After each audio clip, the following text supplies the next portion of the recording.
Makeup artist যখন কুচুটে client পায়। দাঁড়াও দাঁড়াও দাঁড়াও, দেখি অনেকক্ষণ থেকে করছে, কি করছে এবার, কি করেছো তুমি এটা? মুখে পুরো ভূত দেখতে লাগছে। বয়সও লাস্টে দেখবে ঠিক লাগবে। ওই যে করবে কি জানি, তো পুরো ভূতের মতো লাগছে। দাঁড়াও দাঁড়াও দাঁড়াও দাঁড়াও, দেখি কি করছো। বাবা এটা কি করেছো? পুরো চোখের উপরটা পুরো লাল হয়ে গেছে, পুরো রাক্ষসী কটকটির মতো লাগছে। কেমন লাগছে? আরে দাঁড়াও, সবটা শেষ হোক তারপরে বুঝতে পারবে। বলছি ফোনটা না একটু রাখো, সাজাতে প্রবলেম হচ্ছে। দাঁড়াও একটু দাঁড়াও।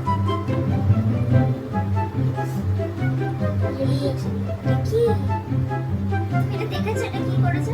দাঁড়াও, এখনো বাকি আছে। এটা দেখেছো কি? এটা কি করেছে? কিরকম লাগছে এটা?